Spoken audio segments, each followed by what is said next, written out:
Hello, कैसे हैं आप सभी? उम्मीद करता हूँ अच्छे होंगे। तो आज हम पढ़ेंगे वर्णमाला। तो जानेंगे कि वर्णमाला के अंतर्गत कि वर्ण क्या होता है। देखिए वर्ण क्या है?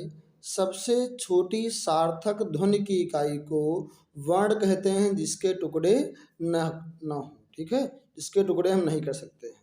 जैसे आपका कौन से छोटा, बड़ा, छोटी, बड़ी, ये सब क्या है? ये सब वर्ण है। अब देखिए अक्षर क्या होते हैं। तो यहाँ पर लिखा हुआ है काम। तो काम में कितने अक्षर हैं? एक आपका हो गया का और एक कौन सा? माँ। तो अक्षर कितने हो गए? यहाँ से दो अक्षर हैं किसमें? काम में। अब देखिए इसमें वर्ण कितने होंगे? अगर अक्षर यहाँ का और माँ, क्या हो गया? एक अक्षर ये, एक अक्षर, कितने हो गए? दो अक्षर हो गए। वर्ण कितने हैं देखिए यहाँ। तो पहला आपका कौन सा है वर्ण? का। यहाँ पे क्या है? का है और आ। ठीक है, क्योंकि का क्या है? व्यंजन है।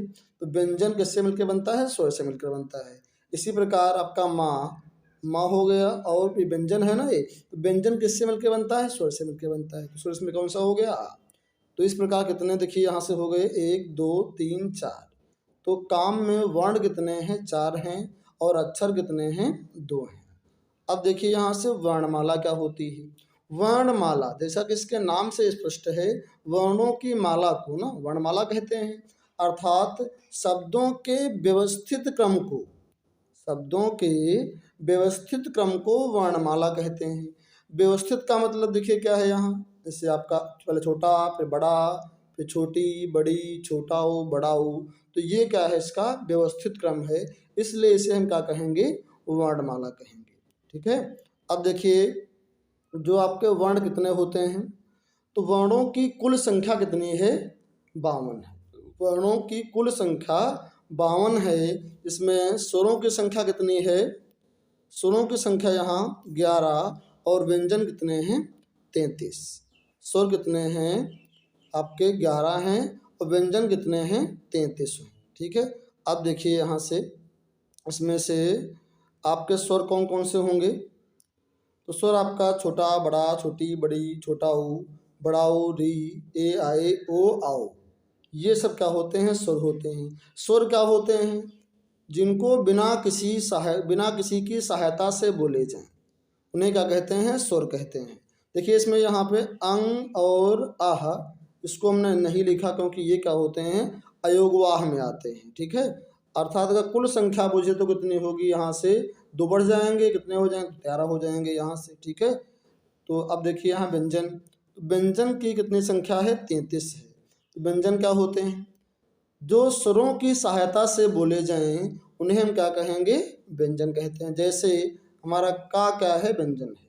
ठीक है। तो का कैसे बनता है? का और आ। ठीक है, क्या बनेगा ये? का। ठीक, तो ये का क्या है? ये हमारा व्यंजन हो गया।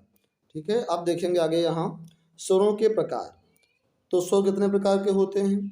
एक तो आपका हो गया स्वर, यहाँ 4 प्रकार के होते हैं। ठीक, तो स्वर जो होते हैं 3 प्रकार के होते हैं। पहला कौन सा है? ह्रस्व है। ठीक है, ये कितने होते हैं? 4 होते हैं। और दीर्घ 3 होते हैं। और इसी प्रकार हमारा संयुक्त कितने होते हैं? 4 होते हैं। तो कुल संख्या कितनी हो गई? 4, 4, 8, 9, 10, 11। कितनी हो गई? 11। अब देखेंगे यहाँ व्यंजन। तो व्यंजनों के प्रकार। तो व्यंजन जो होते हैं, स्पर्श व्यंजन कितने? 25। इसी प्रकार ऊष्म व्यंजन 4 होते हैं। अंतस्थ व्यंजन कितने होते हैं? 4 होते हैं। ठीक है। तो देखेंगे इनको हम यहाँ। अब देखते हैं यहाँ की ह्रस्व स्वर क्या होता है। ह्रस्व स्वर क्या है? देखिए जिन्हें बोलने में कम समय लगता है उन्हें बोलते हैं ह्रस्व स्वर। जैसे छोटा, छोटी, छोटा ऊ और री, ये क्या हो गया? ये हो गए हमारे ह्रस्व स्वर। इसी प्रकार दीर्घ, इसके नाम से स्पष्ट है, दुगुना समय लगे। तो ह्रस्व स्वर से ज्यादा समय लगता है उन्हें हम कहते हैं दीर्घ स्वर। से कौन? बड़ा आ, बड़ी ई और बड़ा ऊ। आ, ई, ऊ, ये सब क्या हैं? ये हैं दीर्घ स्वर। इसी प्रकार अब देखिए यहाँ से संयुक्त स्वर क्या होते हैं? जो दो चीज़ों से मिलकर बने। जैसे हमारा आपका ये क्या बना हुआ है? ए। किससे बना है ये? ए हमारा बना हुआ है आ और ई से। इसी प्रकार आय किससे बना है? आ और ए से। ओ आ और ऊ से बना हुआ है। औ आ और ओ से बना है। तो इन्हें हम क्या कहेंगे? इन्हें हम कहेंगे संयुक्त स्वर। ठीक है। अब हम देखेंगे यहाँ से व्यंजन। तो व्यंजनों की कितनी संख्या है? 33 है। इसमें से 25 क्या होते हैं? स्पर्श व्यंजन।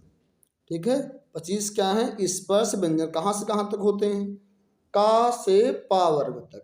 अब देखिए का वर्ग में कौन कौन आएगा? का वर्ग अर्थात देखिए का वर्ग में कौन कौन आएगा? का, खा, गा, घा और ये यहाँ। ठीक है, किसमें आएंगे? का वर्ग में आएंगे और इनका उच्चारण स्थान क्या होगा? कंठ होगा, ये कंठ से बोले जाते हैं। इसी प्रकार चा वर्ग में क्या होगा? चा, छा, जा, झा, यहाँ ये क्या होंगे? ये हमारे तालु से बोले जाएंगे। ठीक है, इसी प्रकार टा वर्ग में टा, ठा, डा, ढा, अणा ये किससे आएंगे? मूर्धा होंगे।